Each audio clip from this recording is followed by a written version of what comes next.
Good afternoon. Are y'all ready to get started? Welcome to the 2019 FLCC Family Feud. On the left is the red team, and on the right is the blue team. So if you don't like an answer from one side, just use a survey, and we can go to the other side and have a nice family feud. But hopefully not. We're a good team, and so it was just interesting. Why is this way? Listening to people and always trying to get better. Go, hey, what do we do better for this? And so this was an effort to try to do things better. We'll see if the feud part works too. But real quick, a couple of things. Before we get started, there was an announcement sent out yesterday that we have a retirement coming in. I'd like to recognize that person who put 29 years into this college. So Grace, you do have to stand up for a second. Grace Loomis has decided to retire. She's going to go have a heck of a lot of fun. Grace, this is well deserved.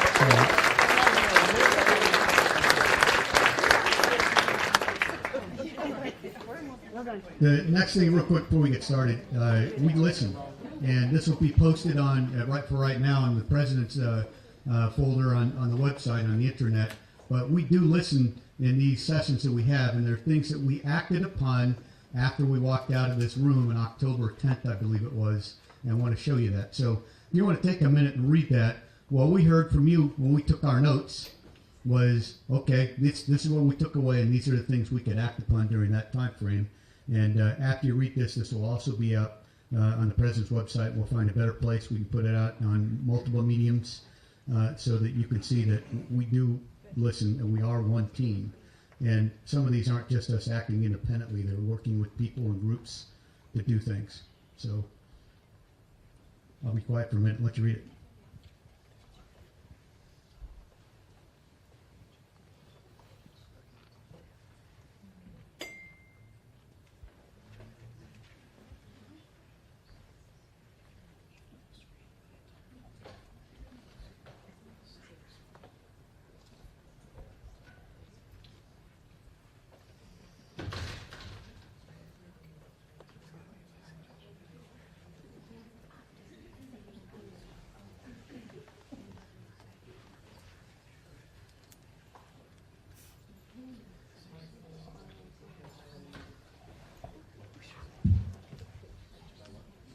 Pretty good? I know you're fast readers. We'll figure a way, just thinking about it right here, how do we get out sooner in a plate where you can see it earlier if you want when you come in, and we don't have to read while we're going through. Last public service announcement, just one more, if that's okay. And what I would like to do is, next slide please, actually two. We talked yesterday. We talked about the stewards and the strategic plan, and if there's something you really care about, please get involved. What you see here are the names of most of the stewards, the people that were reached out to say, would you be interested? We know you have a special passion for something. Would you be interested in helping us, the leadership, to be able to move forward? But they're not the only stewards. They were a starting point. But again, we don't want death by committee. We want people that really want to say, I'm interested and I want to make a difference. So I'll take my time to work with these people. And what we wanted to show you, and this will also be put out in multiple mediums, is the first meeting for those elements to get started to work on those things in a coordinated, joint, interconnected effort. So it's not just going to black hole senior leadership or cabinet. These are people that really want to get involved and make a difference in these various areas. I do hope many, if not all of you, will take the time. You can plug in and out, but if there's something you're passionate about in one of those 6 areas for the strategic plan, please get involved. It's the people that get involved help, because it takes more than one person to do something. It takes more than 2. It takes more than 3. Somebody taught me a long time ago, it takes, one head just doesn't take care of it. 2, 3, 4, 5, or 6 heads, and all the brain power that goes into it helps make a huge difference. Get involved. Even if it's coming in and out. We're all busy, but get involved. And the last thing, I promise, public service announcement so we can get going. And that is, we have a climate survey coming up. And it's really, really important for all of you. I would ask all of you, please take the survey. Please encourage your peers to take the survey.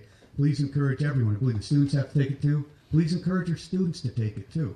It makes a difference. We take it seriously, and it's something that's very important for us now to be able to make sure we get a good survey base, a good population, that we can look at it, look at ourselves, and reflect, and see where we're at, and see where we want to go.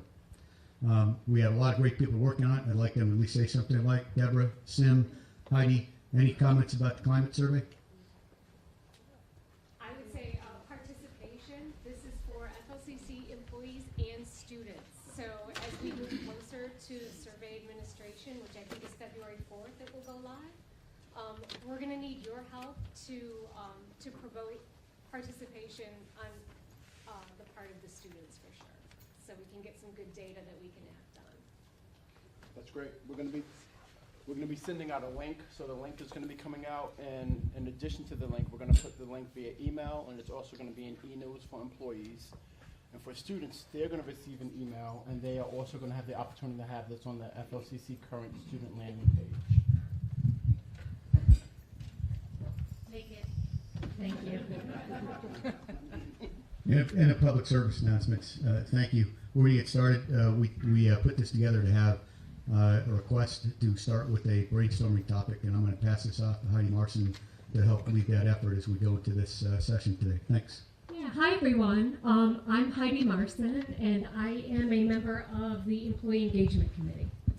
And the committee has been meeting for over the last 2 years. We have been talking about these town halls, and the committee observed something pretty powerful happening at these town halls, and that is sort of the collective brain power that exists in this room when people ask thoughtful questions and they share their ideas. So the Employee Engagement Committee actually formed a recommendation to leverage that brain power that exists in this room and add some focused brainstorming sessions, college-wide brainstorming sessions, so we can all kind of work together and share those ideas. So the first 20 minutes of the town hall is a brainstorming session around this big question. What will FLCC look like in 10 years in regards to who it serves and what programs it provides? So it is a brainstorming session, so there's not a ton of rules, but there are some. One is we've got Cheryl and Robin running microphones, so if we can ask you to start speaking when the mic is in your hand so everyone can hear you and so we can get it recorded. That's number one.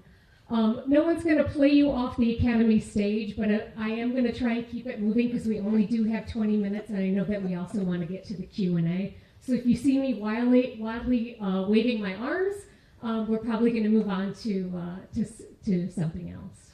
Okay. So with that big question, what will we look like in 10 years? Who will we serve, and what will we provide? Let's open it up. Who wants to go first? I'll go first. My hope is that what we'll look like in 10 years is being a little bit more of a progressive institution by default of the information that's shared at the strategic enrollment planning steering committee meetings. We're hearing about the different demographics of students who are going to be coming into higher education institutions and just meeting more of their needs as an institution overall. So that's for students, faculty, and staff, just being more inclusive.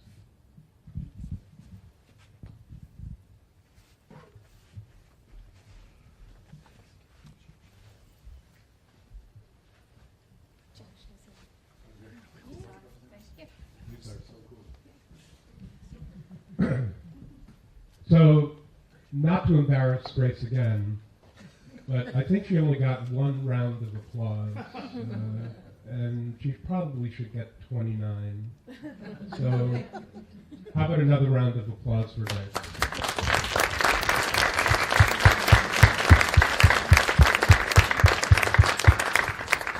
So, we see artificial intelligence and the technology associated with that creeping into many sectors in our lives, correct? Interactive kiosks, will they replace the one-stop center, for example? I mean, that might be an extreme, but how many what I might call routine tasks would be taken over by some sort of artificial intelligence technology? I'm not using the word algorithm. So I wonder about that relative to our workforce, right? But also relative to our interactions and contacts with students. And I'm looking 10 years down the road. I agree, obviously, we have to be concerned about demographics, and I think institutionally we're on top of that in a timely fashion.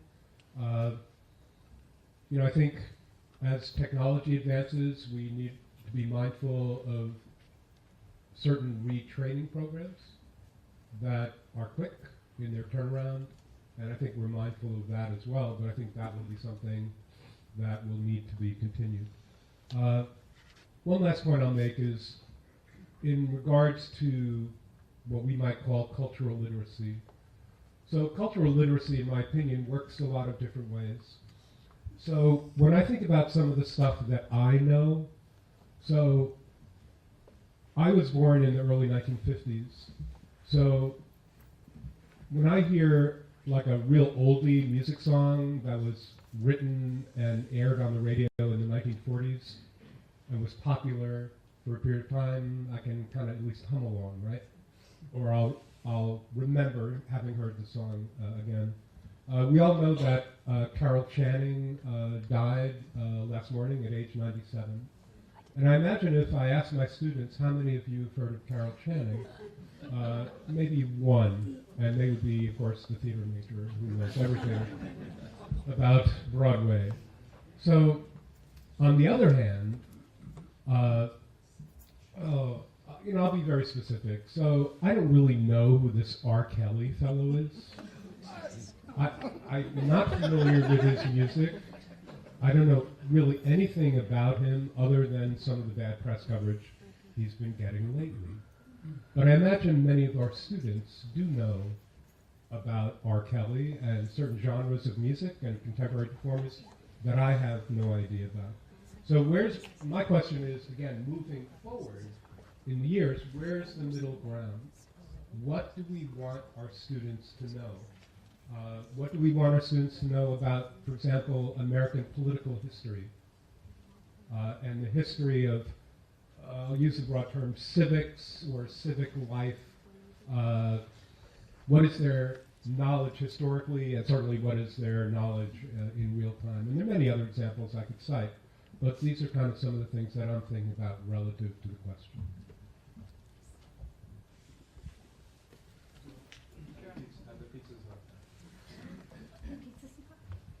I do remember Carol Channing. I interviewed her once too. She was a cool lady.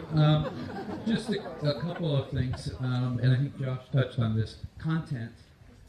What will we teach? Content's going to change. You mentioned technology. Technology changes, so quickly. Will a campus be a campus?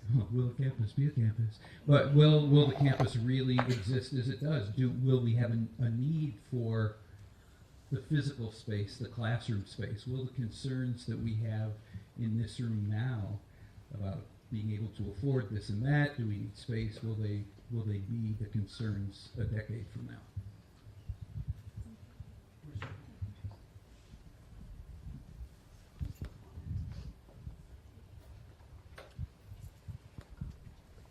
So I think in the next 10 years, you're correct. What will campus look like and what will the need be? But when you look at this physical building, it's not leaving, right? It's the concrete bunker that goes nowhere. But I think we're challenged with looking at the programs and the strength of the programs and renovating the interior space to accommodate the needs, i.e. technology, the growth of nursing, and the growth of other of the curriculums and campuses. So I really believe in the next 10 years you'll see some major renovations within this space. Also, we're challenged with the library. What is it? What does it become? Mm-hmm. So I think as time goes on, that will happen in lieu of building new buildings all over the place. Right? That's not going to happen. Reality is that we have a strong facility and it needs to be renovated to accommodate education and all of those things in the next 10 years. And technology is a challenge in the concrete bunker, as Robin and I know and IT know. But that's kind of how I see it. I see a lot of renovation within our interior space.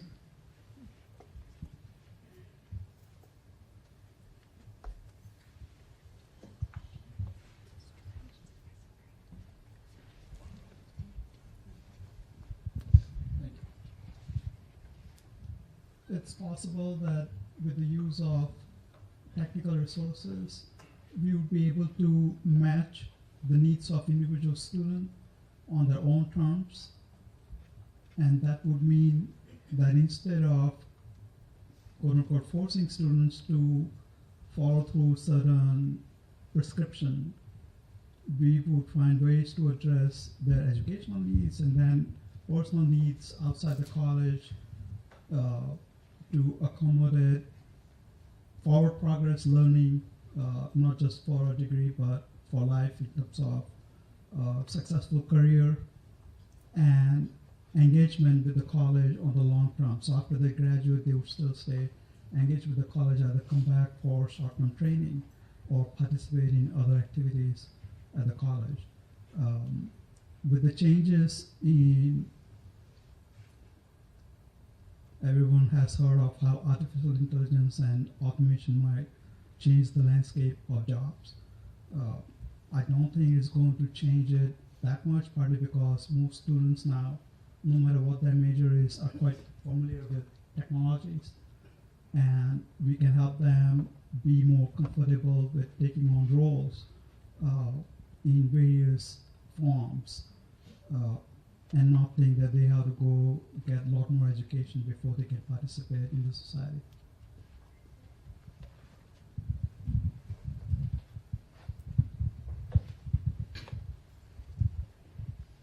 Who's next? So I have a question. How many people are planning everything being equal and,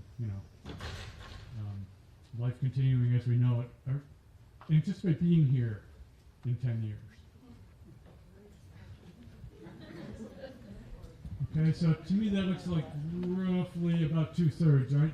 So one of the things that I see changing is the entire face of the content deliverers at this school. And a lot of the people who are going to be here in 10 years are in grad school now, okay, who are just beginning, or perhaps even an undergrad. And so I think that that's a major shift that we're going to see. This sort of turnover between what we consider kind of the old guard and the new. And what are the people who are in undergrad and grad school right now? What are they studying? What is their focus? And how do they see, the world in 10 years? I think those are important considerations.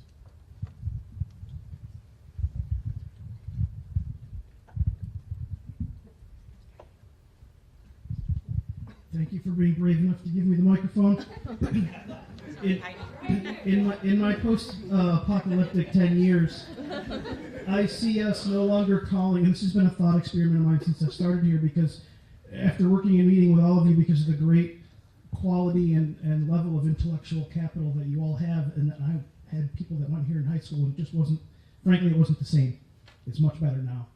And I see us no longer calling FIT an outlier, and we actually break free like they did because they're a community college. And we somehow magically offer bachelor's degrees and master's degrees just like FIT did. And they did it with a ton of money and a lot of donors.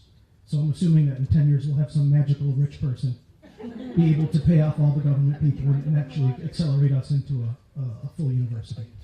Grace Loomis. I don't need a mic, but one of the things that I thought of was the whole idea that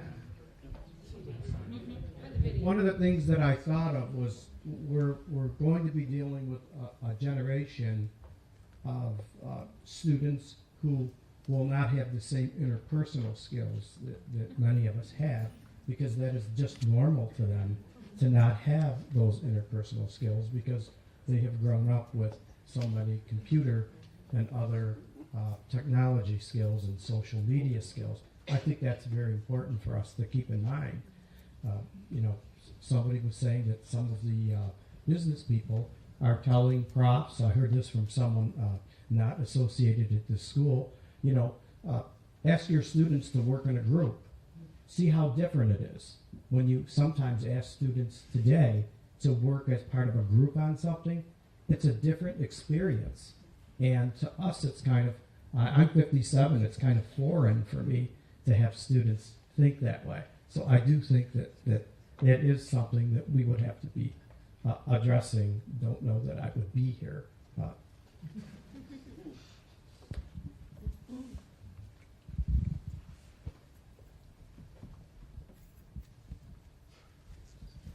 feel like this is a little bit of hearsay, but it's been really powerful to be part of REC with Jackie Termini and all the things that she gets done. And I'm still struggling from a meeting a year and a half ago with one of the counselors from the local high school standing up and saying, what you all need to realize at FLCC is we have just the beginnings of a huge wave of students with mental and emotional issues who have been raised by parents with mental and emotional issues. And that's not my personal experience yet, but this counselor wanted us taking that very seriously because she feels like we're not ready for it. And it's going to be a significant shift in how we have to address the population we're teaching, in addition to all of the social skills we're referring to. So.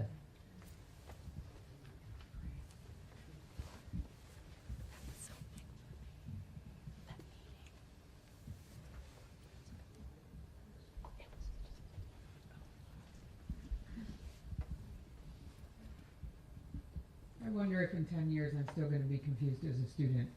But joking aside, I hope that I am, because there's a large number of non-traditional aged folks out there who might like to receive an education, go back to school, and I think there's a large number of those folks, and we're going to start seeing more and more of those as part-time students and older students who want to augment the knowledge they already have, or starting a career, or all of the reasons we see non-traditional students going back. So I hope that in 10 years when I'm 55, I'll still be confused as a student, but for different reasons.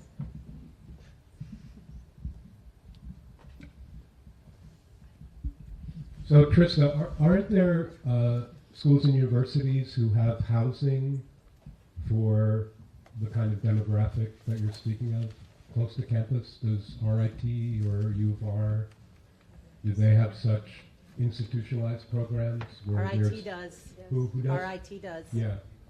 Yeah, so, so I'm thinking about not only our students, but also our role in the community here.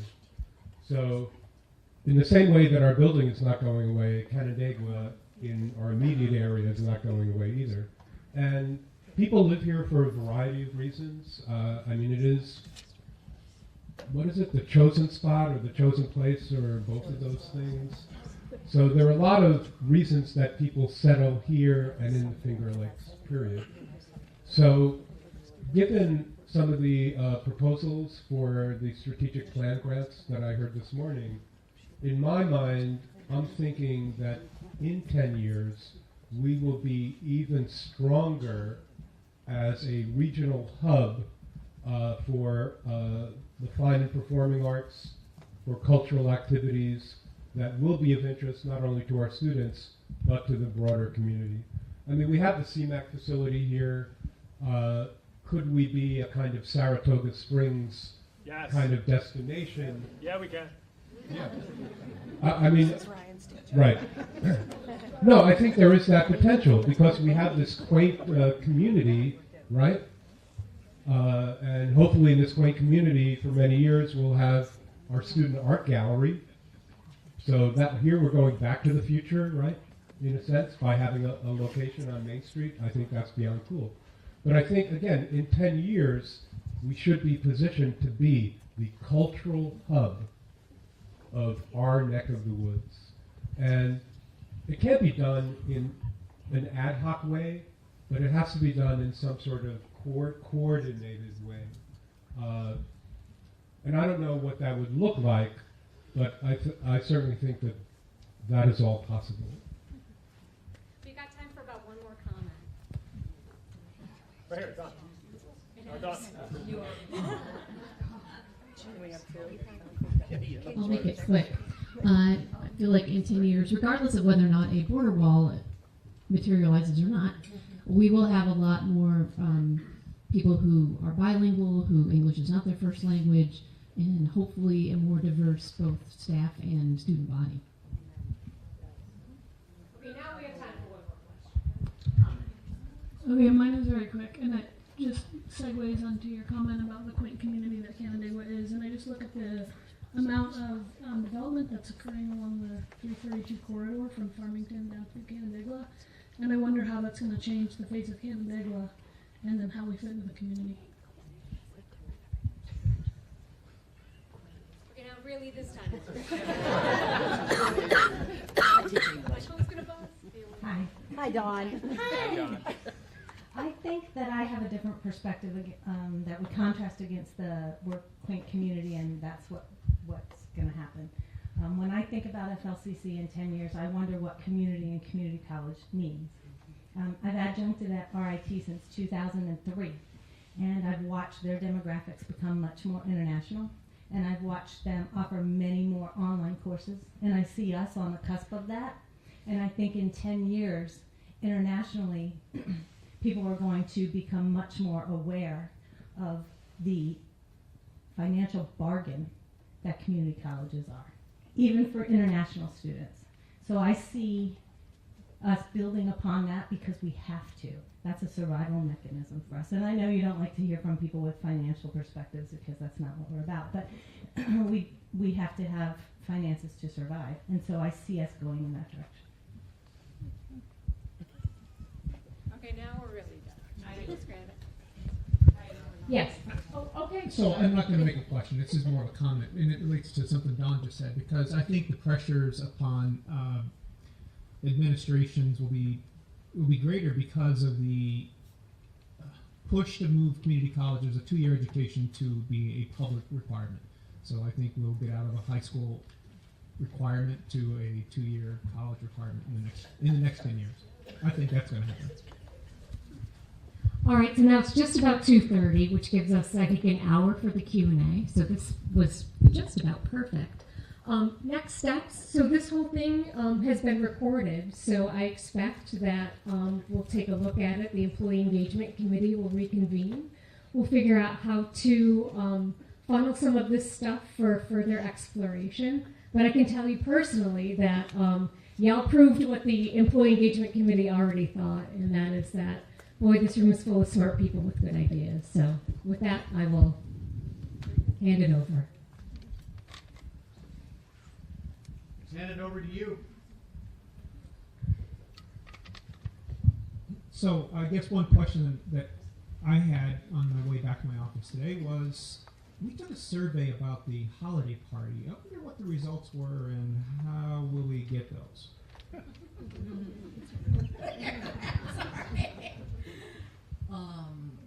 We will send those out in e-news.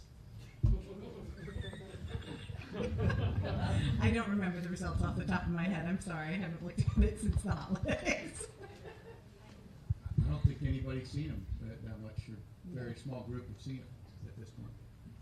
Still trying to get over the holidays.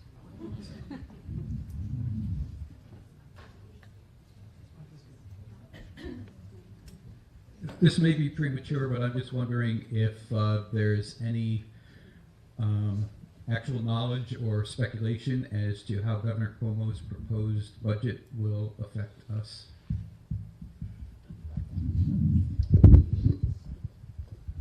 I just received this morning email from the SUNY budget office that lays out the budget proposal. I haven't looked at it in detail yet, but I will be able to answer that question later today or tomorrow.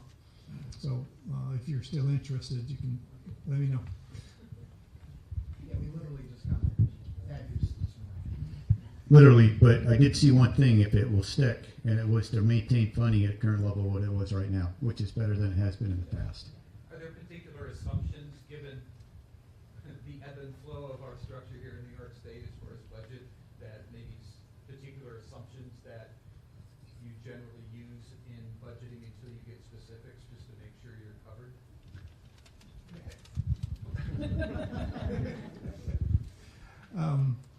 Yes.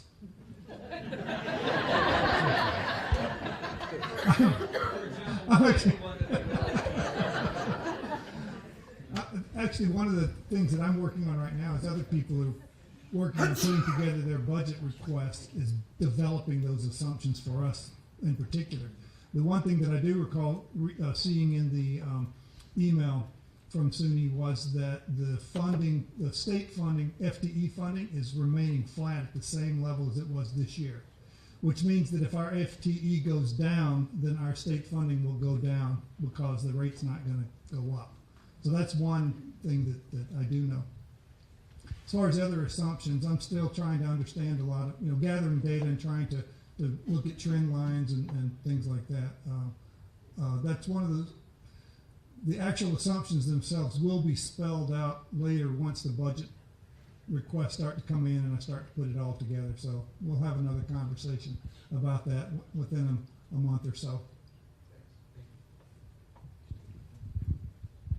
It is flat, which could be not good, bad, or bad, but I'll just tell you what SUNY is advocating for us and what we have to talk to our legislatures. As we're still trying to continue to have them advocate for a model that is similar to the four-year schools. So we have a level funding instead of the variable funding we have right now, but their backup is 125 FTE, which quite frankly is better than flat, but that's SUNY's position. So now you have the governors, you have SUNY, and they've done some legislative activities, and you'll probably find something in between once the legislatures get done.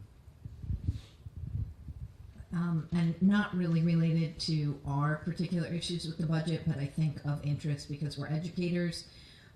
One thing that came out in the policy brief that I get, weekly or whatever, the concentration on the K-12 changing formula, which you probably have heard about if you've heard any news out of this. There's a very significant change in the funding level. They're gearing for a very large fight between the legislature and Cuomo around that because it contradicts the Board of Regents. So two things of interest there. One, that also means there'll be a lot of talk about K-12 education, which sometimes can be good or bad for us. And two, that K-12 teachers are members of the NICET union, which is the same union that our faculty are members of. So there'll probably be a call for action around that. So it's just something to pay attention to in the broad policy realm.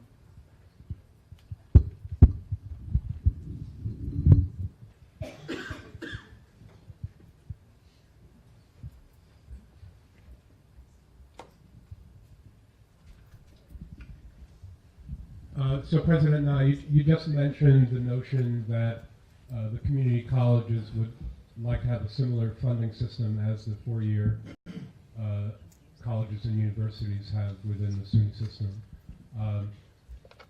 To me that makes perfect sense. We need to keep the lights on and pay for our utilities, and that exists at a certain level, even if we have a small enrollment decline. But my question is, what either lobbying or direct action is underfoot or planned to achieve that goal? Louis pipe into we have to go visit our legislatures. We've already had information that's gotten out to the legislatures, which was the SUNY policy or the SUNY advocacy. So that we're already advocating to some extent what the SUNY request was, which was give us the same or similar type of funding that you have for the four-year colleges, and give us, if not that, or give us the 125 FTE. So it's a backup. We've been asking since I've been here, so this will be my third season to try to ask for a similar model. It has failed because primarily the power of the downstate legislators and the power that CUNY has not wanted to change that because we think about it in terms of everybody has to be the same. And CUNY would lose because they're gaining enrollments while the SUNY system in general system is losing students, and so they don't want to do that. So our effort this year through SUNY was to actually get with the leadership of CUNY to say, why can't we be different? Why can't you have your model and we have our model? And so that's what we've been advocating for as a SUNY system, seeing our legislators, got more business to go to legislators to do things. And that's about it. We're hostage to the legislators and still trying to, and if you can help us with this, increases of FTEs are not equivalent to an increase of funding. And so it's the standard level funding that SUNY four-year schools get that will help us be able to consistently plan and execute our educational operations. So if you have the ability and you wish, contact your legislator as well. Talk to them. Tell them the same. Hey, do away with the old model. Put in the new model where we get the same funding that this four-year schools give, and go from there. It would be helpful if you, as individuals, do the same. You can do it in NICET. Very, very powerful. Okay, more powerful than we give them credit for. So any way that bodies you know of that can communicate to people that communicate with legislators, please do. Louis, you want to pipe in? Yeah, I think it's important, and I'll just give the takeaways from the SUNY Government Relations meeting that happened in December. Just because an overarching thought that I walked away with from that meeting is Albany is going to be very, very different this year. And the SUNY lobbyists made that very clear to us in terms of not only the change in political leadership in the New York State Senate, but the influx of inexperienced legislators coming into the system. But there will be a change. The new people that got elected there's a vast majority of them that have never held elected office before. So there is this dynamic change that's going to happen in Albany. But I will tell you that the community college funding model was a big part of our meeting. It was discussed at length with lobbyists, and SUNY laid it out for everybody in terms of what Rob just talked about.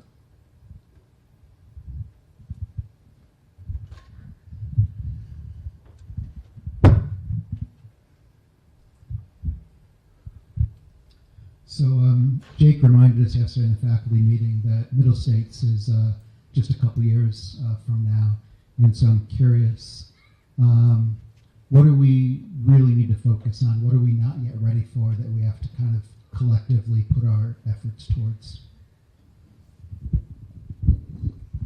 That feels like the entire topic of the town hall, but I'll try to be brief. 3 years. So it's coming, but it's not tomorrow.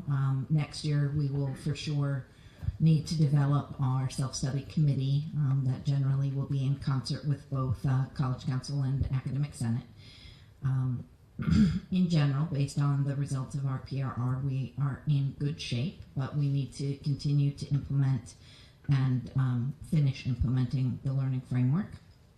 And that includes moving away from alignment towards really working on assessment and assessment processes, including external review processes. I actually gave a pretty big update on this today in the assessment committee, including some very pretty handouts. So those of you who are in academic departments, I would definitely recommend checking in with your assessment committee members and department chairs. I'll be coming to chat with you about that as well. So that's on the academic side of the house. On the institutional everything side of the house, we need to follow our strategic plan.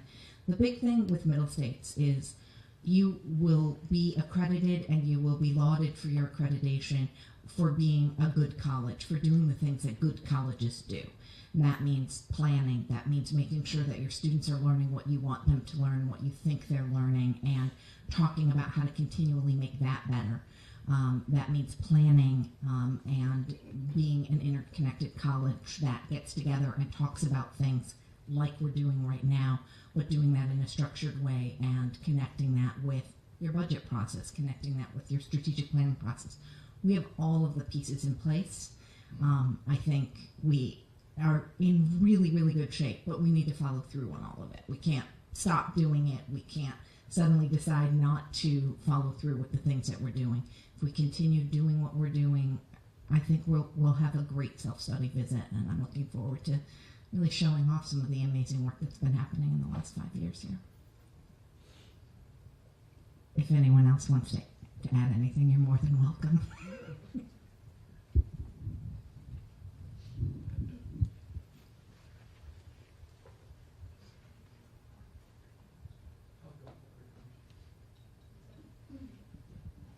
I know you've referred before in previous years, we're a year and a half into the Excelsior Scholarship, and I was wondering if we have any more data or information about the impact that that has had on the college. I know we talked about it maybe 6 months ago. Yes. No more data coming forth from SUNY. Not really. Thank you. Okay. Can you hear me? Yep. All right. Rick can hear me because he's right in front of me. So I can hear you too. I'll speak more loudly and clearly. Warren. All right. No update from SUNY. They indicated that they were planning to provide additional data in that regard, but it has not yet come forth. We do know from a community college perspective that Excelsior did indeed hurt our enrollment. When I attended the Chief Enrollment Officers meeting in late October, it was specifically pointed out. You could see that in the line graphs based on community college enrollment declines and four-year college enrollment increases. Where that will go remains to be seen. There is some speculation that it's not going to hold in terms of appealing to folks to start immediately at a four-year college, but we shall see. I don't know, is Dawn Langdon in the room? There she is. Do you want to add anything to that? Sure. We have seen a decrease in applications over from last year to this year. I think it's about 50 students less overall that applied, and around 30 students less that were actually qualified once we looked at tuition versus Pell and TAP and other awards. So we've seen a quick decline. I mean, obviously upon enrollment too, but students who just aren't eligible because their TAP and their Pell already pay their tuition.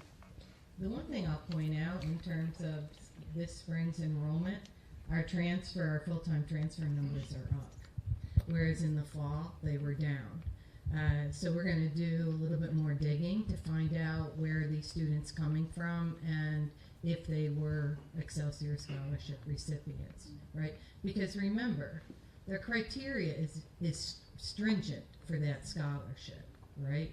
You have to complete 30 credit hours annually, and it fits a very specific population. And depending on the quality of advisement in an institution, if students aren't meeting the credit hour completion requirement, they may find themselves ineligible, which might be a benefit to us, but unfortunately to them. I did also notice in the budget that Governor Cuomo is committing $119 million, thinking there'll be an additional 30,000 students, with 55% of New York State students eligible. I find those numbers a little skewed, but just based on anecdotal evidence. Thanks, Dawn.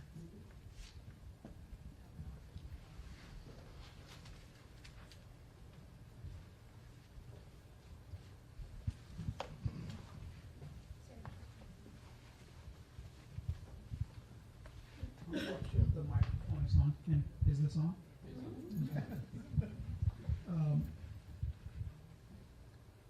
Across the nation, I think the financial plight of adjunct teachers, I think it's a national disgrace. I do not know what we can do here locally. There are things we could do to make it better for our adjunct teachers. Question I have is, right now the adjunct teachers are allowed to take one course at the college. If we let them take more courses, if they wish to take more courses, does that help our quote-unquote FTE count and help us budget-wise?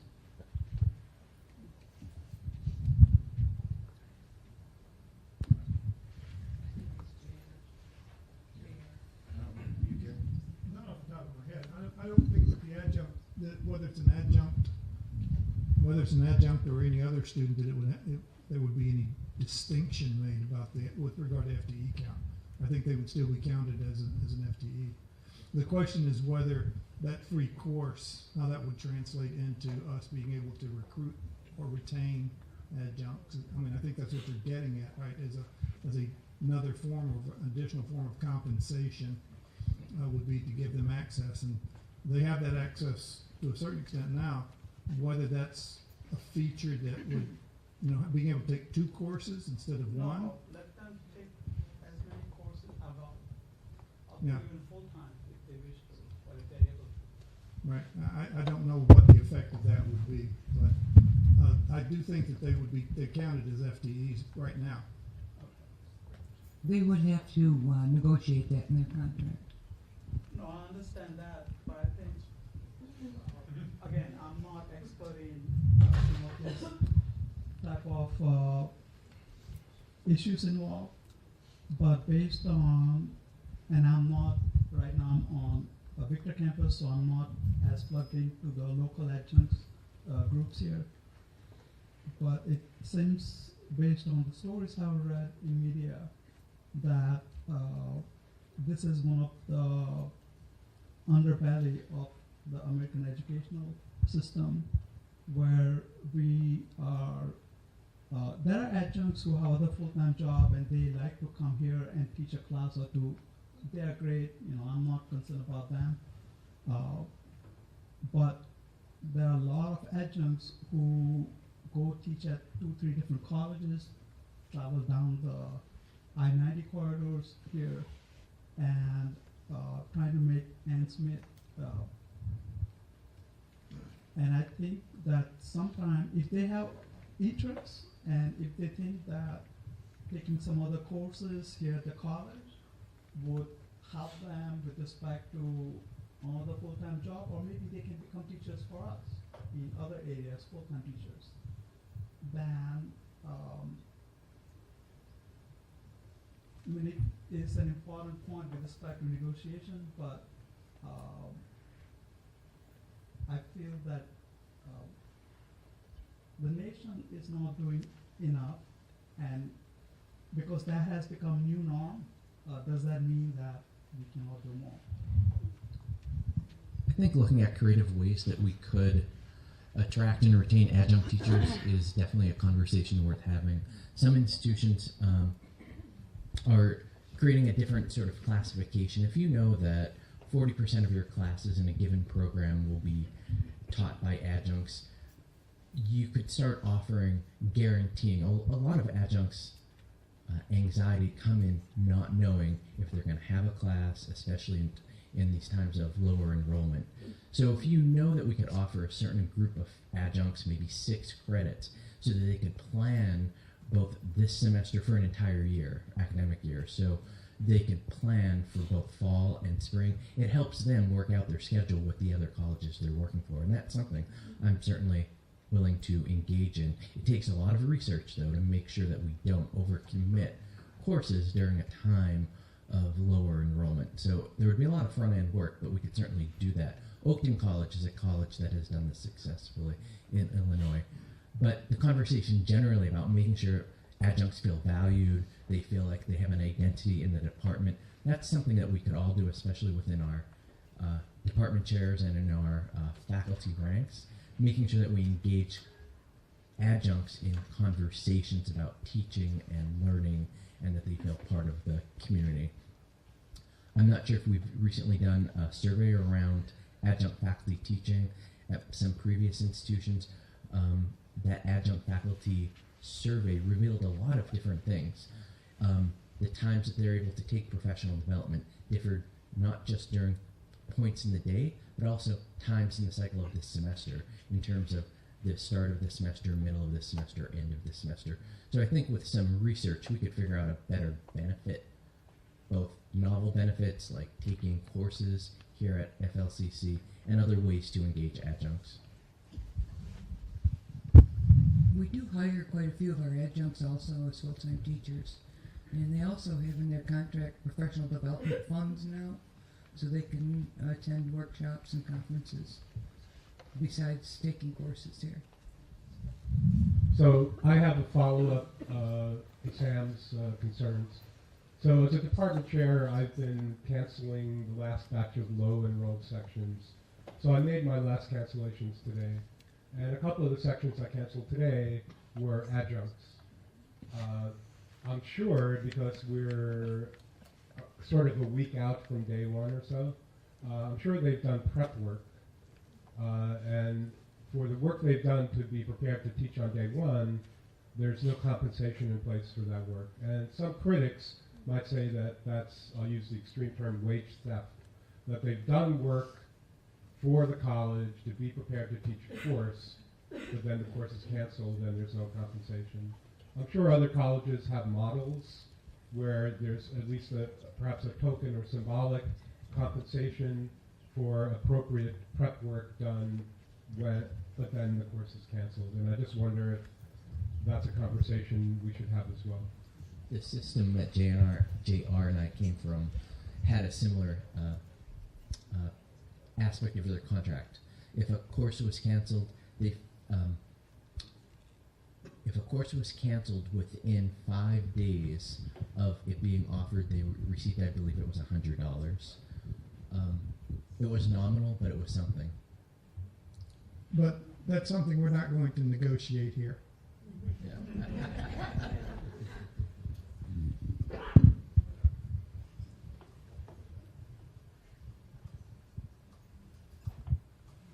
So on the subject of course cancellations, I know last semester we had a lot of discussions and we put forth a lot of efforts to try to cut back on all of the last minute cancellations. I'm wondering what the results are. Do we have numbers as far as how many courses have been canceled? If our efforts to ghost courses, for example, made an impact, a difference?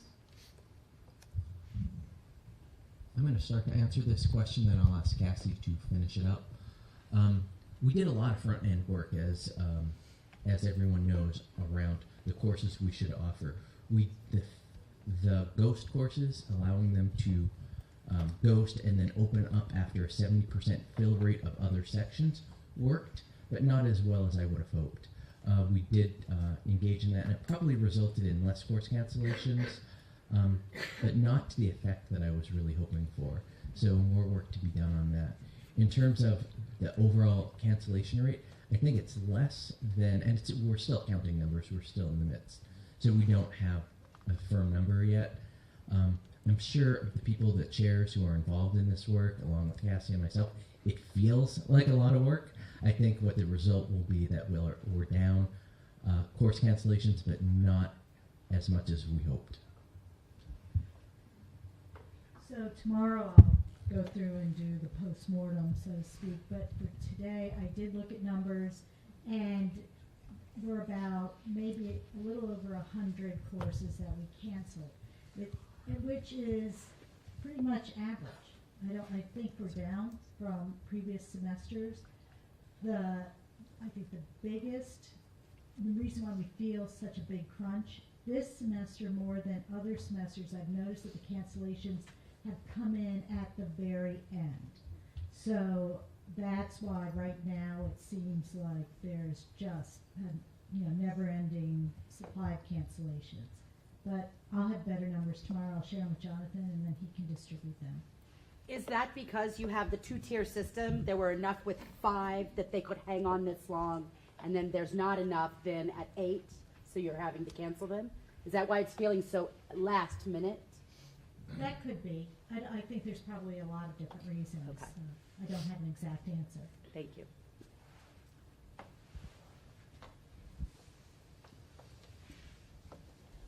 Hi.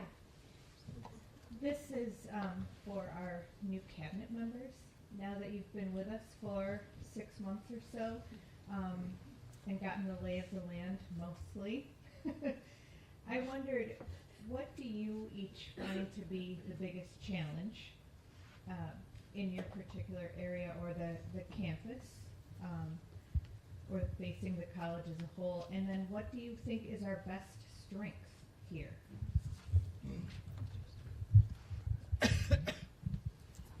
Lewis is very anxious to answer this question. Thanks, Jesse. I guess from my perspective, part of advancement's biggest challenge is organized process and transparent process. That would be our biggest challenge. I think our biggest strength, just from my assessment in 6 months, is people really love this place. It is startling to me. Really, it's startling. It's startling that, so when a fundraiser looks at high-octane gifts at the end of the year, right? The end of the calendar year, that's what we look at. We had a lot of gifts at the end of this calendar year that just came in. That shows me something. That that with a more sophisticated approach, we can do even better. So that's a huge strength. And that's natural. You can see it happening, aspirating naturally.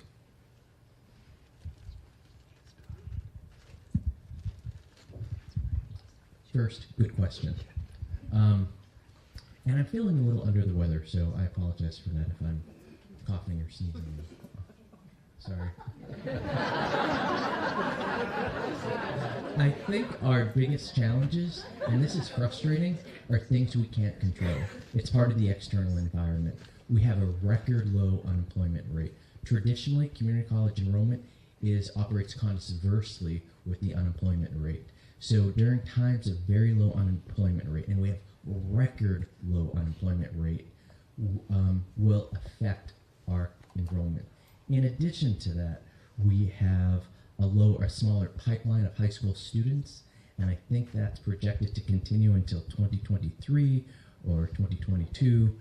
And there's the Excelsior scholarship that we just mentioned. So there's 3 significant reasons why enrollment and recruitment of students and retention of students, I think is a challenge. The strength is exactly the opposite. I think our strength is internally focused.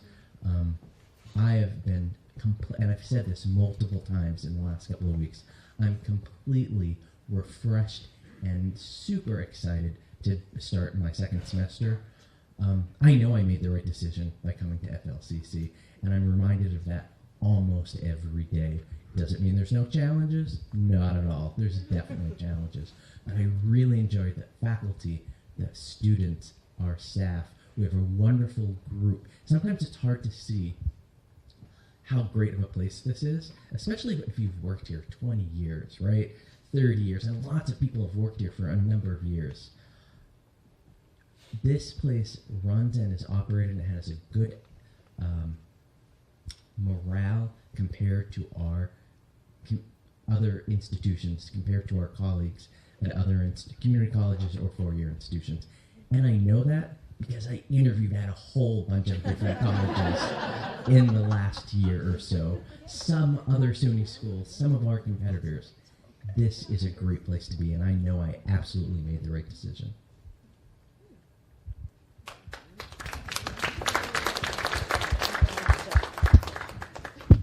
I don't really feel new anymore. I think one of the biggest challenges that I'm facing right now is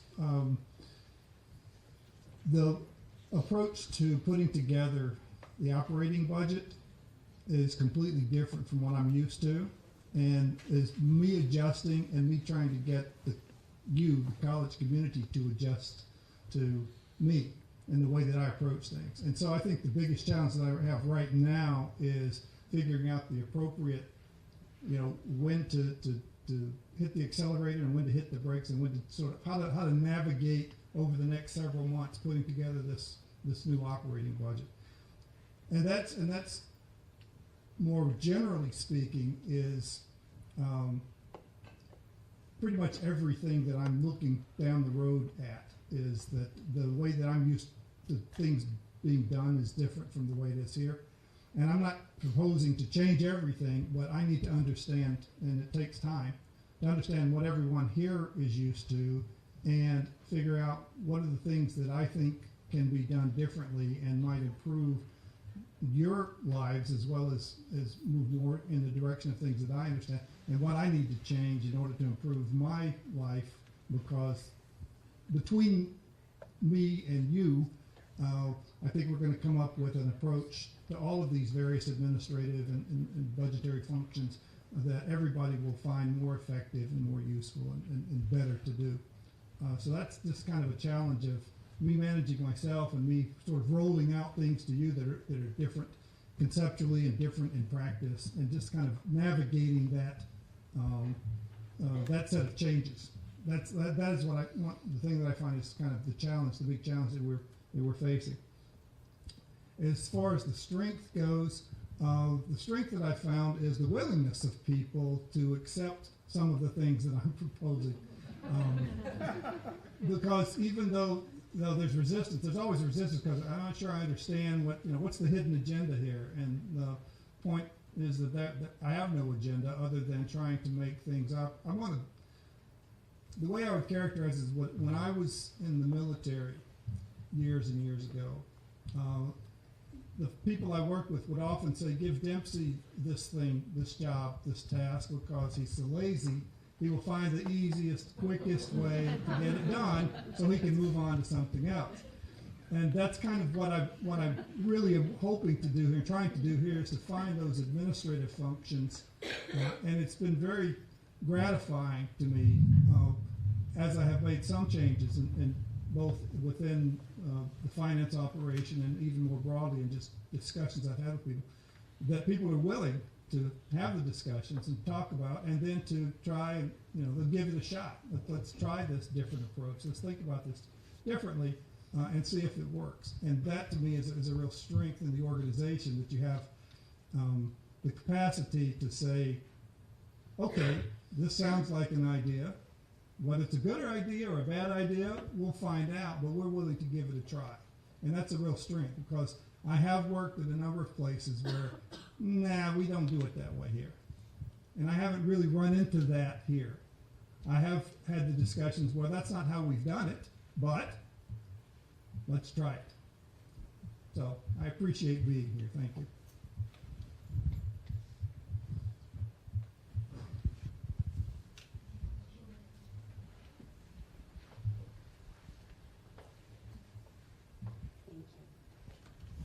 This may not be as much fun, but I have a question for John Taylor.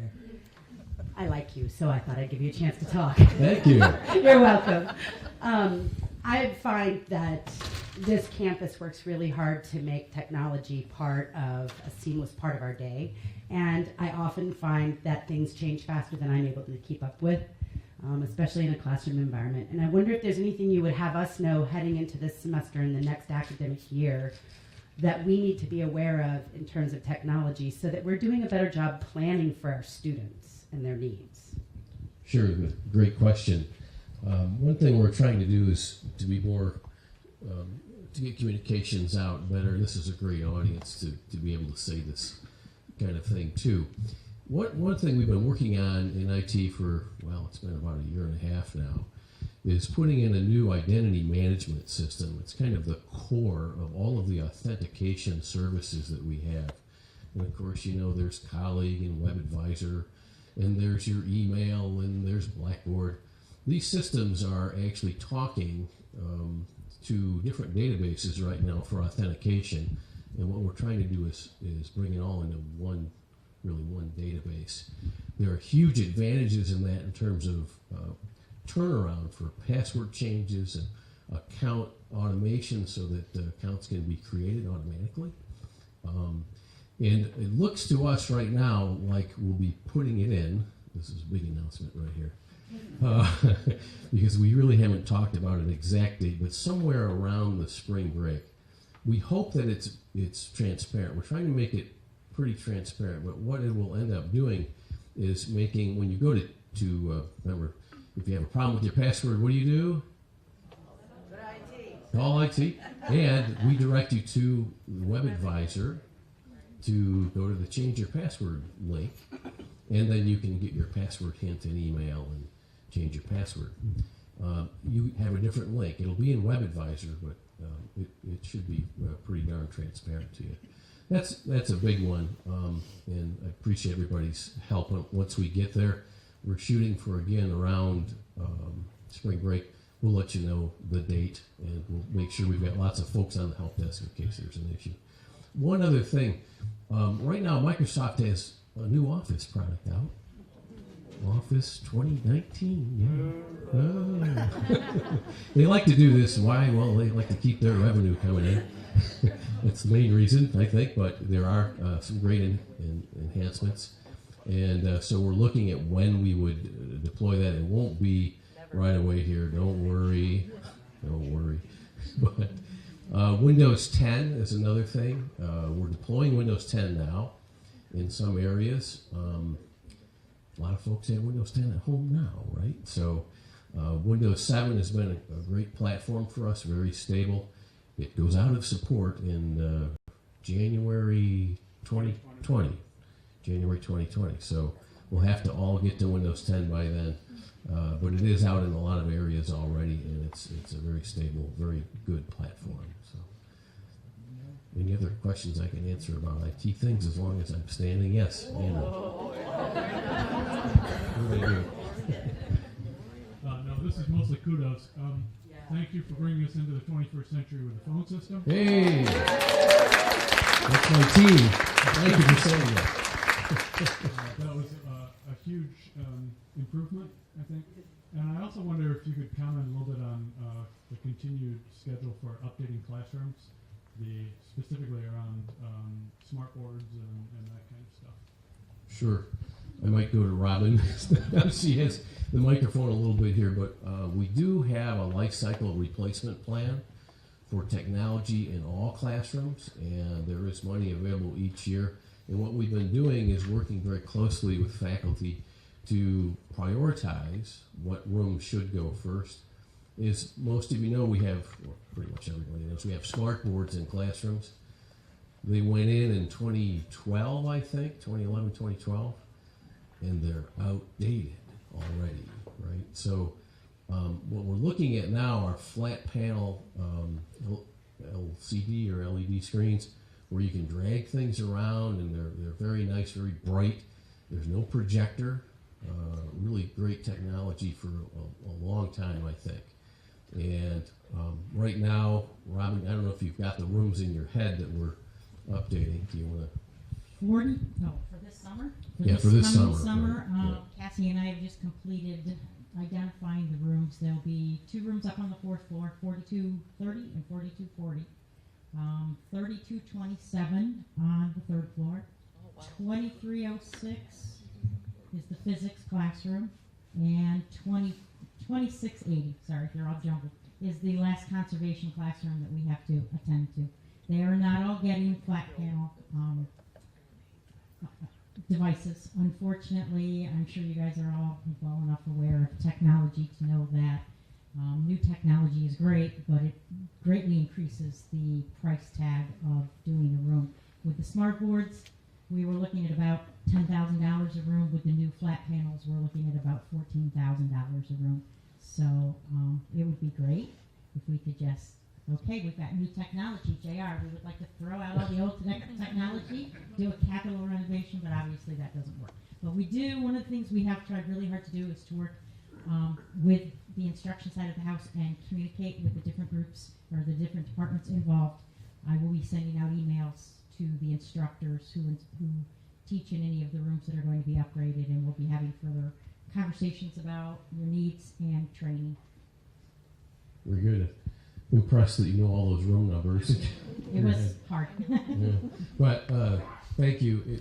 We will continue to look at this. We're looking for additional funding sources. When we put all the smart boards in, I wasn't here then, but I believe it was done on a capital project of some sort. And I think we would look for some other kind of capital project in order to help with that effort. Just one other little thing. Synchronous classrooms and expansion of those, is there some plan for that? Yeah, we actually just put a grant request in for, are you ready for this, for $1.4 million for, it's part of the URI Red Sea grant. And that's in process right now to see if it'll be approved or not. That would be to put in 5 new classrooms, but they would be distributed around the 4-county area, I believe. Additional 1 here on main campus, and then 4 out into the counties. Seneca Yates and yeah, right. Yeah, another one in Wayne, but Seneca and Yates are new. We don't have presence in those areas. Right. So Nope. that's important. Yeah, new counties are the target there. One thing I'll mention about synchronous learning is that we've started to do an ROI study on it. And I'll tell you, I'm just blown away by the numbers that we're seeing. Just to give a couple of examples, when you look at somebody like Mary Murphy teaching a class, she would have lost 12 students if we didn't have synchronous learning. And what's the revenue per student per year? I don't really know yet. It's around, I know. Ooh. It's around $10,000 per student, per FTE per year. If we lost those 12 students, it's $120,000 in revenue that we avoided losing. That's one program. And I think we've got, 5 programs or 6 programs we're teaching via this stuff now? I think it's 6 different programs. And there's overlap, and yeah, but that just gives you an idea of the possible avoidance of revenue loss. And when we amortize, excuse me, what we're looking at right now for costs for synchronous learning, the life cycle of these units are about 8 years or so. We amortize all of that for our current infrastructure, including the support. We're looking at about $67,000 a year for that. So we just looked at one program, $120K, and if we extend that out, and we have a lot more to do here, we're looking at persistence and costs and things, but it's really looking like something we need to continue to bloom. We're looking for additional funding resources, of course, if we can expand it out even more, but there's quite a bit of demand around, so working out well. And there again is a situation where the technology is changing faster than we can get it in the rooms. The unit that's in use up in Mary Murphy's room in 4239 was not in existence when we put in the first 3 rooms. Hopefully, in the long run, that'll bring prices down. But sorry. Andrew, can I embarrass you for a second? Okay, with your permission, of course. I just want to recognize Andrew because we started the conversation about synchronous learning, and it came from an idea from Andrew Knapp, who captured me in a hallway and said, well, have you ever thought about this concept? And it was one of those, V8 moments. And so the reason I wanted to do that and recognize that is you all make a difference, and please bring stuff to us because we might not be able to get everything taken care of, but that was a valid thing to look at, go, what's out there and can we do this? And then say, well, let's try it. So we started with 3 systems after 1 semester. So you came to me in January actually, and said, have you ever thought about this? And you ran me a hallway right down over there, okay? And it was like, man, that's pretty cool. So, hey, let's try it. Let's pilot. We put in 3 systems. Said, just get 3 classes going. Let's try it. Let's see if it works. So we're up to either 20 or 21 classes right now at 5 systems, and they're looking where it's at, and that it's bringing great value to the college in many, many ways. But mostly, just making sure we have more students that can take our courses. So I just wanted to say that. It was a wonderful example, no different than others that are put out there of things that you all do, or something you say, hey, you thought about this. By the way, you helped us, and you taught a class in the start when you did it. So I want to just recognize that because you all can make a big difference in ways you won't even see it coming until 3 or 4 or 5 years later. So Andrew, thank you for that recommendation. It's made a difference to the college. John, you had another question over here. Sorry for another IT question, John. That's fine. So I feel, and this may just be my perception, but I feel as if there's been more outages of various services over the last year or 2, and some of them have been particularly damaging. For instance, we lost Blackboard for like a 12-hour stretch or something, a fairly long outage one day last semester. We had the student email issue that extended for several days. I appreciate the communication from your department when there's outages, and I know that your department, just this week, people were up until the middle of the night working to restore service. So I know how hard you all are working, but do we track how often these are happening, if they're happening more often, and do you have systems in place to avoid these outages and head them off before they happen? Yes, we do track them very closely. I will say that some of these are related to that. What we really now have is a kludge of systems that provide the authentication services for us. So once we get this new authentication system going, I think we'll see many less outages. I know there have been some mistakes made on our part in some of the configurations that caused that Blackboard outage was due to a certificate mismatch in the authentication mechanism with Blackboard. And that was a problem that we weren't aware of. We need to test more, and I've talked to the staff about it. We've agreed that we need to be very careful about critical systems when we make a change or we put in something that everything's based on. We have to make sure that really is rock solid. And I appreciate the comment. We're working hard to get better. So thanks for your understanding, and remember that when it gets to be spring break time. Hopefully everything will work fine. We're testing a lot. So. Thanks. I've never been so excited to see a baseball game. Can we just talk about the fields, Carol, maybe? And maybe Bob just left, but is there anything happening at the new turf fields? Maybe an opening session or something sometime this semester where we can go up there and celebrate?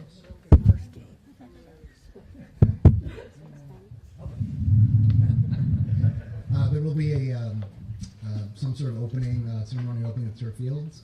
We're just beginning the planning of that now. No dates and times and anything like that have been finalized, but it's literally happening. First meeting to start planning that next couple weeks. So there will be a formalized opening and ribbon cutting and all that super fun stuff.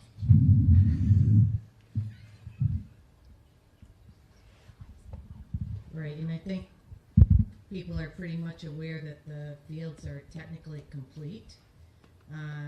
It's the first construction project I'm aware of, at least in my lifetime at this college, that went smoothly and was actually ahead of schedule.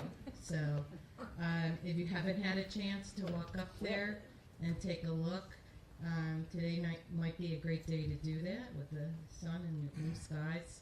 It's phenomenal. We are receiving quite a bit of inquiry about use of the fields from area high schools and youth groups. And Bob and I will be meeting with JR and Lewis shortly to talk about the facility use process, because certainly the new facility changes things up significantly. In the past, we've received very few requests to use our athletic facility. So with that, though, brings much broader exposure to young'uns, so to speak, elementary, middle school students as well as high school students, and getting them on our campus and seeing our facility, and that's all good on my end. So if you haven't had a chance to take a look at the fields, please, take a stroll up there and see them. They're just absolutely beautiful.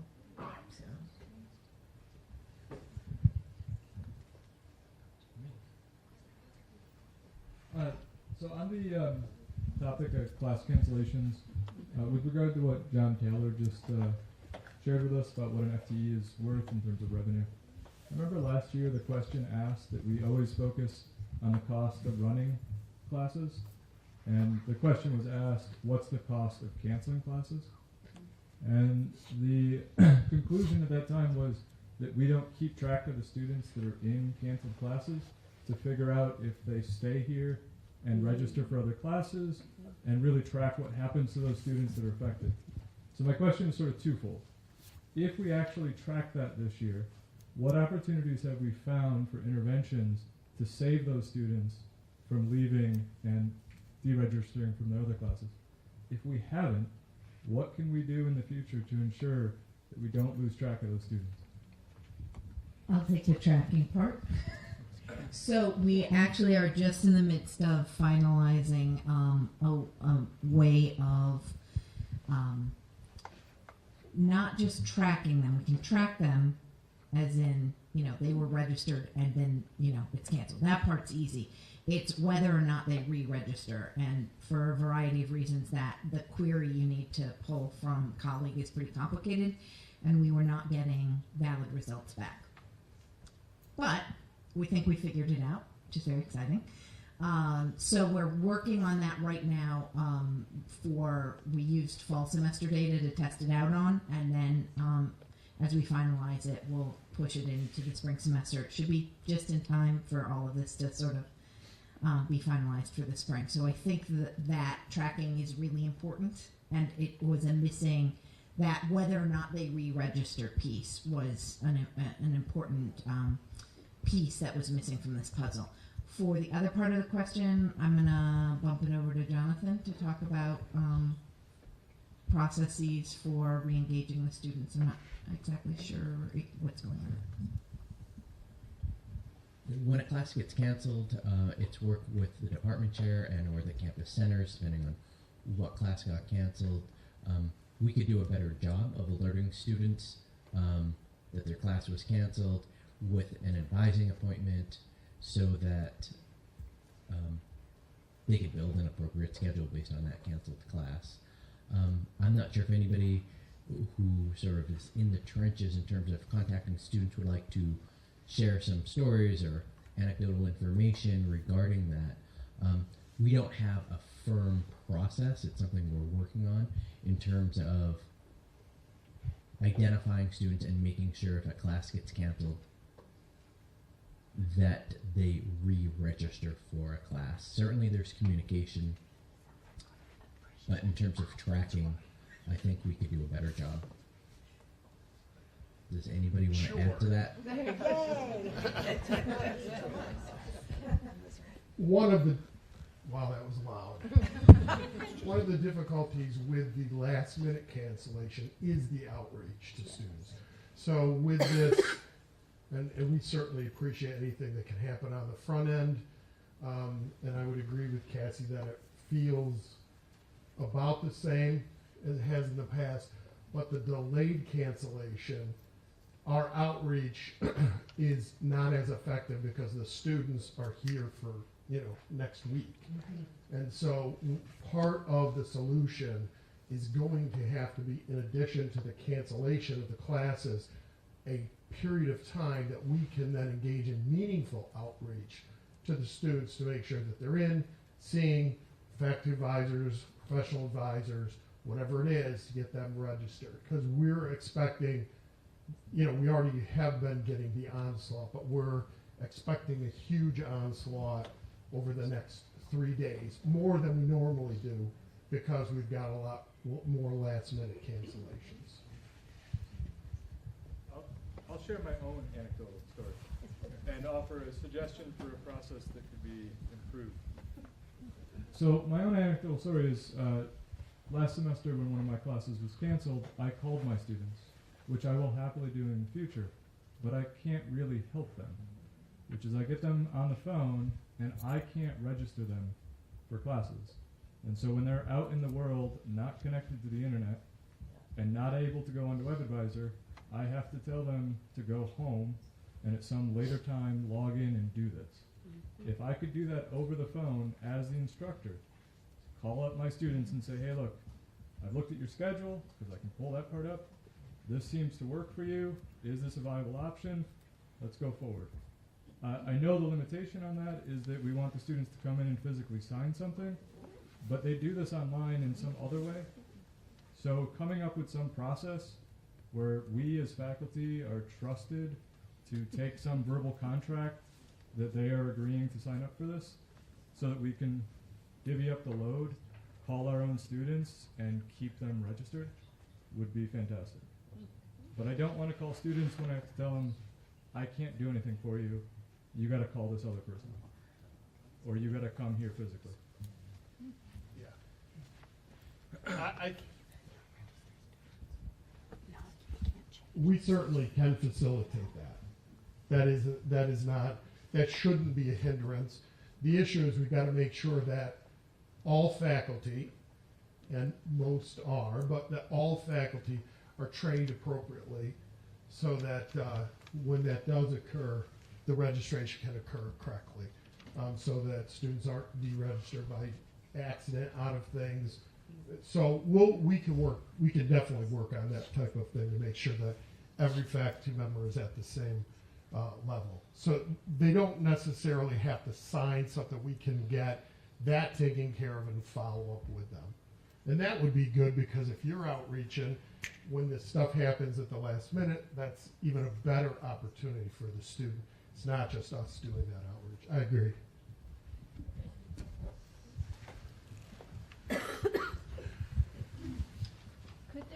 any benefit to like a warning email that goes out a couple weeks or even, I mean, I don't know, I know timing is tough, but 2 weeks in advance maybe to the classes that have 5 students, 6 students, saying you are enrolled in a class that has very low enrollment, like really maybe consider stopping by campus and having an advising conversation. I don't know what that timing would be like, but whether or not. Because they're blindsided right now. Yeah. But could Sorry, that make my I just- class enrollment drop? Anyway, could that decrease the chance of that going though? Because then the Yes. students. If it's only got 5. My suggestion for winter anyway is maybe that there's just one cancellation day, maybe a little further out, and then there's more time for that to shuffle in. I know that there's probably reasons why that wouldn't work, but that's just my thinking.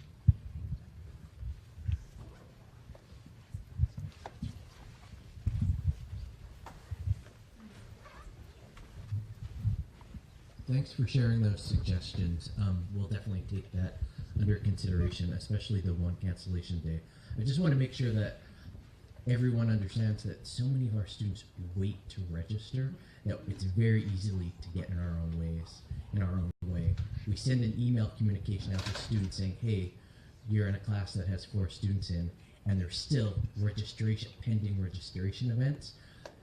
There's definitely room for improvement, but the coordination of this communication and the activity of deregistering and registering has to happen very seamlessly. So Cassie and I and others will work on it, but it's definitely not an easy issue to solve. Got time for one more question? 2 questions.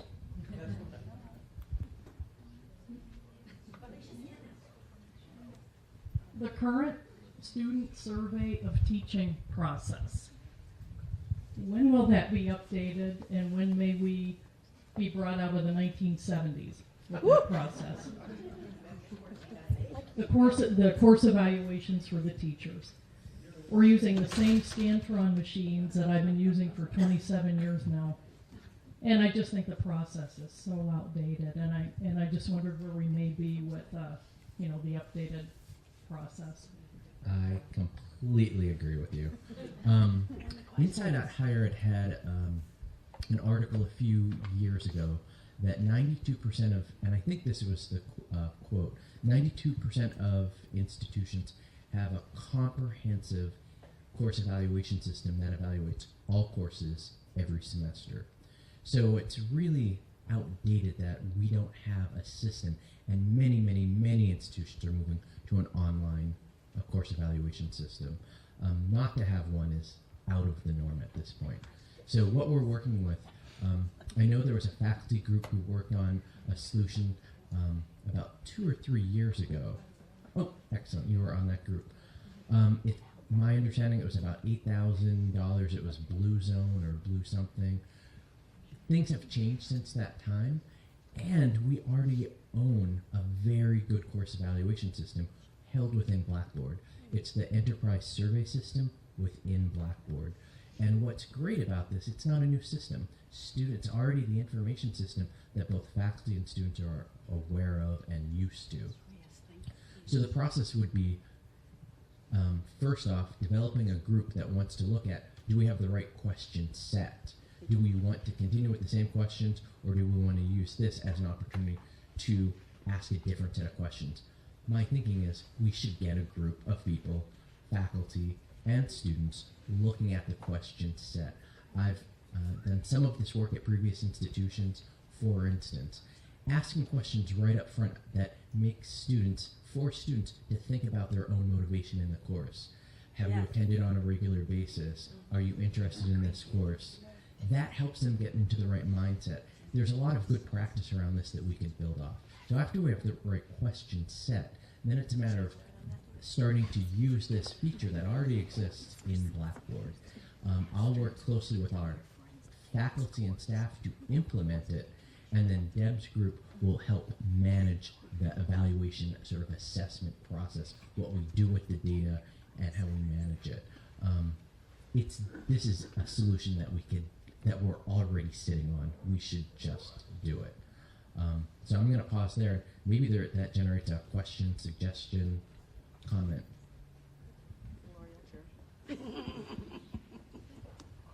All right, well then stay tuned, because it's definitely in the works.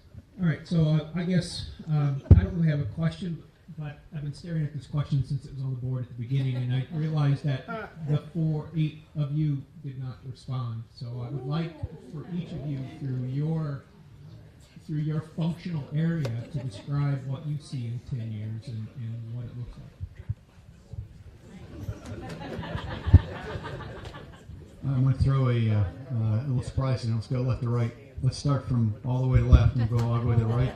And if you want a time limit, or do you want us to have as much time as we want? I'm just kidding. Lewis, go ahead. I'll be brief. I think that it's pretty obvious from a public relations point of view. We'll see in the next 10 years even deeper mass consumption of media via the thing that's all in our pockets right now or in your hand. I think that's going to get a little deeper, even more than it is today. I think if you're an avid Twitter user, you can already sort of see that happening. If you set up your Twitter account the right way, you don't have to check anything else. Just check your Twitter, and you get all your news. We're already sort of there. From a fundraising point of view, the next 10 years, I think it's going to. I think we'll finally, this is just my assessment, see the end of traditional stuff. I think the phonathon might not exist anymore the way it's usually existed in higher education. I think it'll still have a purpose, but I think about 2 years ago, Stanford said we're not going to do a phonathon anymore. That it's not profitable. So what's going to happen for a lot of institutions is that legacy platform is going to get to a point where you're spending too much on your traditional stuff to raise enough money. So I think we're going to see a lot of that. I think I think as institutions will depend more on larger 6-7 figure gifts rather than masses and masses of $100 unrestricted gifts. So I think that's what's going to happen in the next 10 years. Even though I'm not going to be here in 10 years, I can offer some things that I think might be happening in the HR area. I think you're going to see a lot of people going to paperless offices. HR is probably one of the last to consider that from a legal standpoint, but I think paperless is one of our things that we're going to be doing. Everything I see is going to be online. Most of our benefits and all of our onboarding is mostly online now. I think it'll be all online. I think hiring will be all online. Maybe not, there won't be a need for search committees. People can sit in their offices and tune in, and several people will be tuned in and focused on one person. So the meeting of the search committees may not even need to be there at that point. I think people are going to apply differently, and people are also going to be looking for different things from employers. Technology is going to have a big effect on how they work, when they work, and why they work. When I think about 10 years, I think about what's changed since 2009, and not a whole bunch has changed. So it's not going to be drastic. The human condition will not change in 10 years. The content of what we teach probably will not change in 10 years. But the modality of instruction probably will. I'm super excited about the next 10 years. The meeting I had just before this town hall was about augmented reality and writing a grant for that. And, we all know that's Christine Parker's bailiwick right now. But it's super exciting. The things that we could do and visualize with a different mode of instruction like that. It opens up. It will be analogous to, I think, what video did and animation did to education. So it's super interesting. So the modality, I think, will change. As Grace and others have said, I think more things will move online. I think this will change how we communicate with each other and with our students. As the speaker the other day said, students check their email about once a week. So we will probably slowly ease out of the email communication and look at different modalities like text and other social media forms that are more immediate.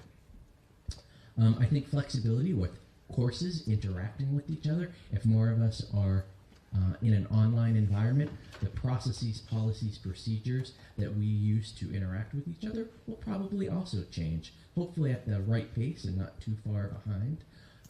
But I imagine that will also be a change. And I'm hoping the demographic changes. So I hope that our students reflect and our staff and faculty reflect the complexion of our community and the culture of our communities.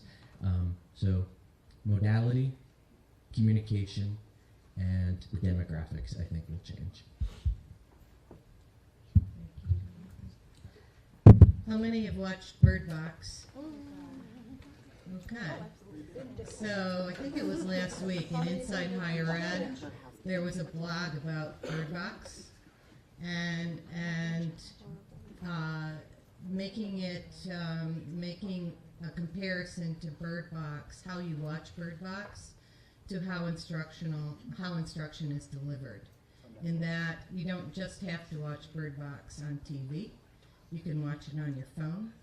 You can watch it on your iPad, right? There's various ways that you can watch Bird Box.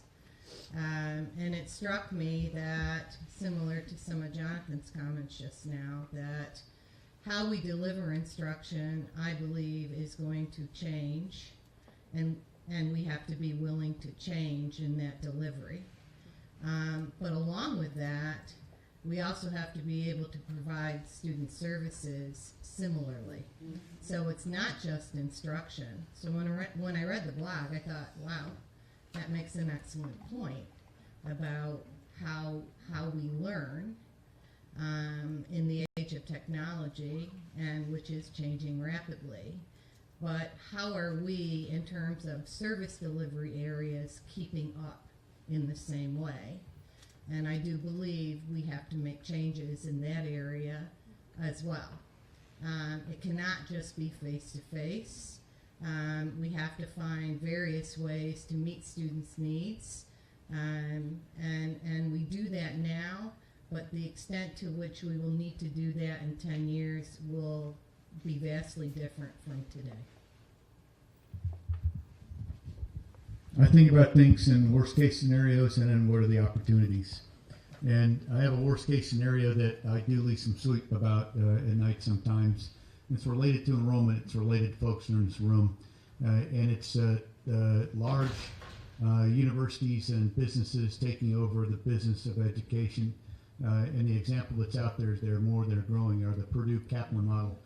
And what I worry about that is we all say, hey, MOOCs didn't work. But the problem with that is that this Purdue Kaplan model could be the next Walmart or the next Google of education, and that it actually downskills the instructors you need based on the platforms that are out there and based on what we talked about how students are going to learn.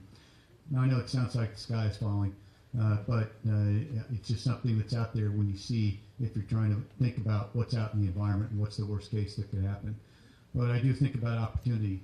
And the opportunity is linked to what Jonathan said and what Carol said, and I think what all of us will think about. There may not be some drastic changes, but how we teach are going to change, and they're going to be different.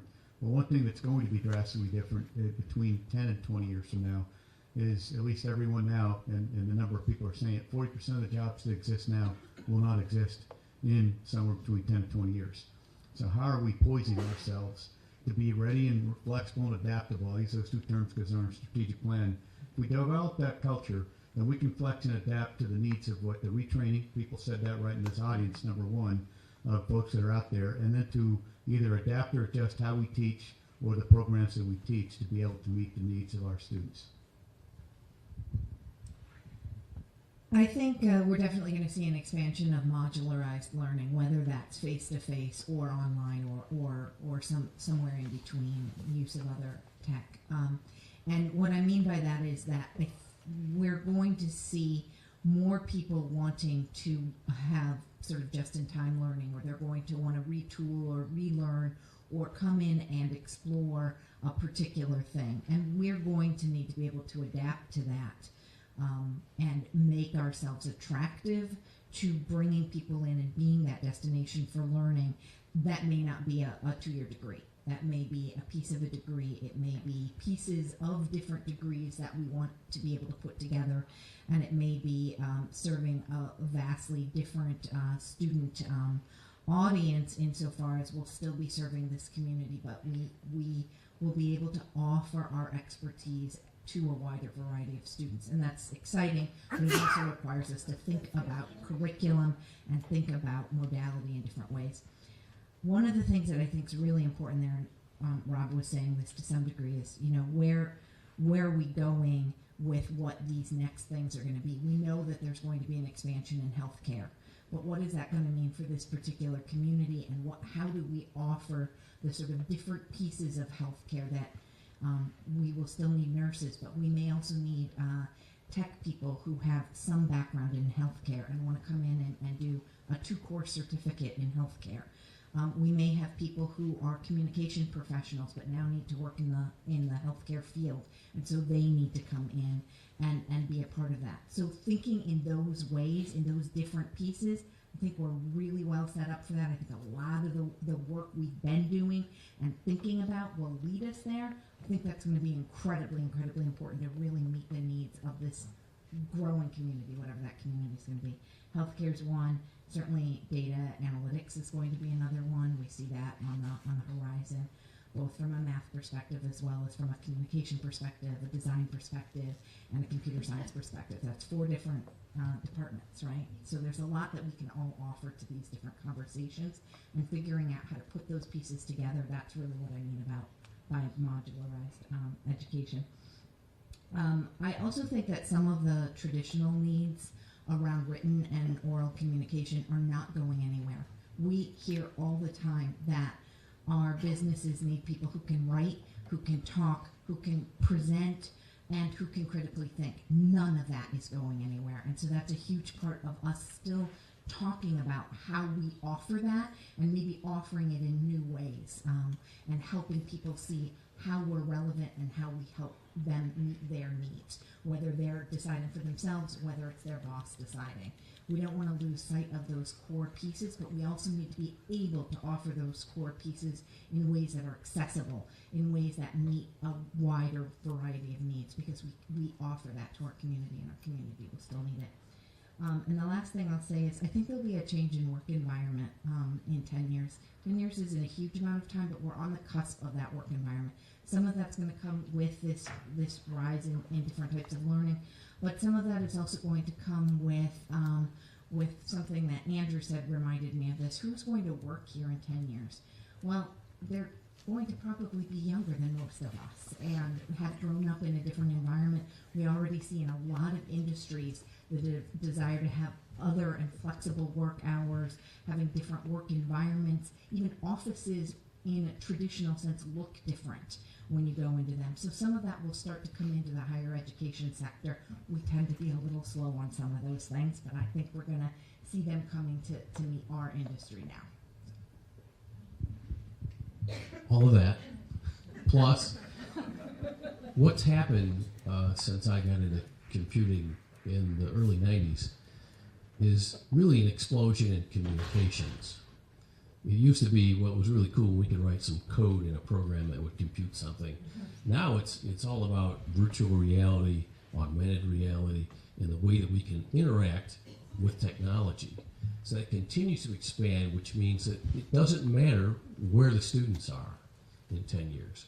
And we have to look at this in terms of the audiences that we're serving. So the non-traditionals, and globally, we have to start to talk more about global markets and how we can teach and communicate with folks that are even overseas.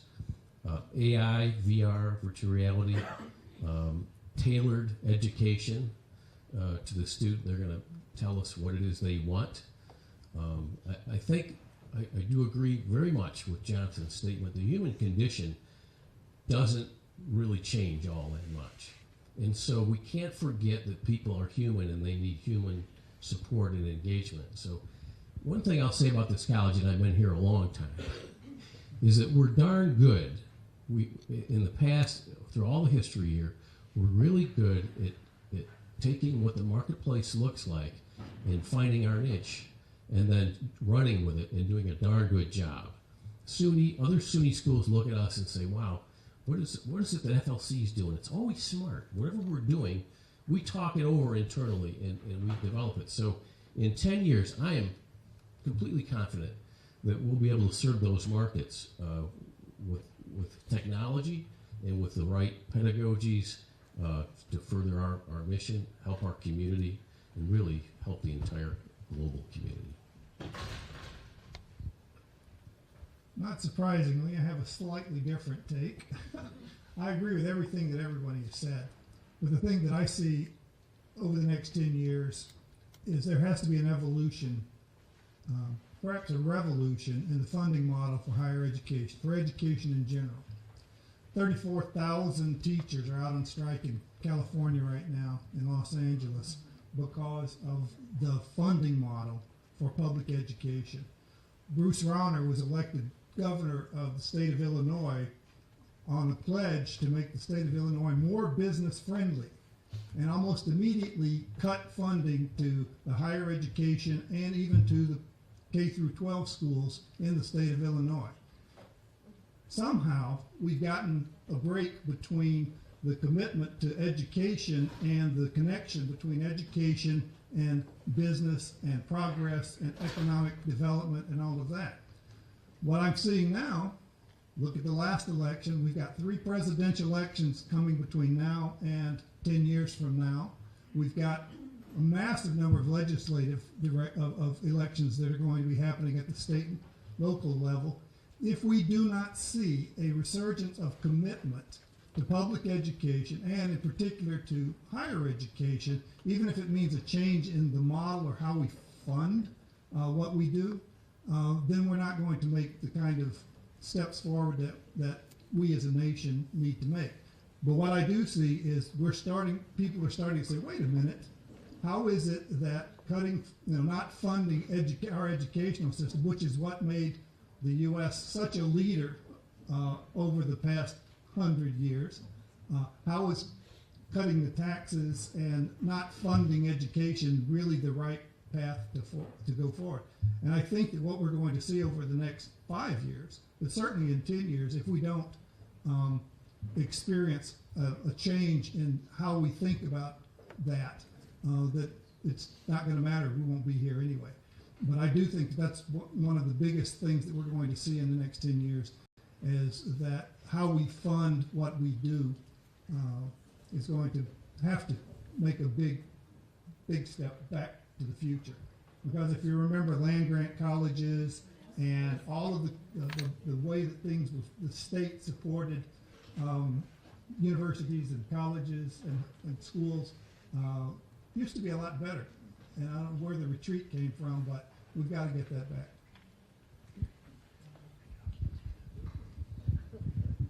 I learned a lesson. Don't let the budget go last. No thanks, Gary. Just want to close out. Thank you for being here today. Look at the people who are here. Just take a look around. And we had some leftists had things to do. This is a team. We are one team working together to do things. We won't do things perfectly. Things won't happen smoothly all the time. But if we can work together with each other, we can do some pretty darn good things. I'm looking forward to this semester, as I know all you are. Go out and have a great semester, and see you out in the hallways and classrooms. Thanks.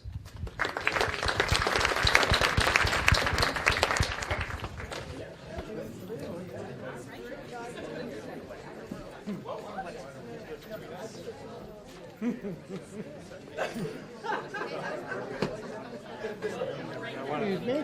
That's right. I was looking for you like a half hour ago.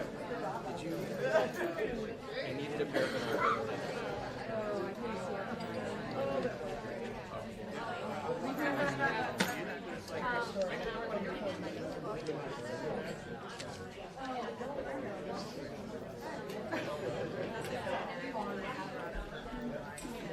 Yeah.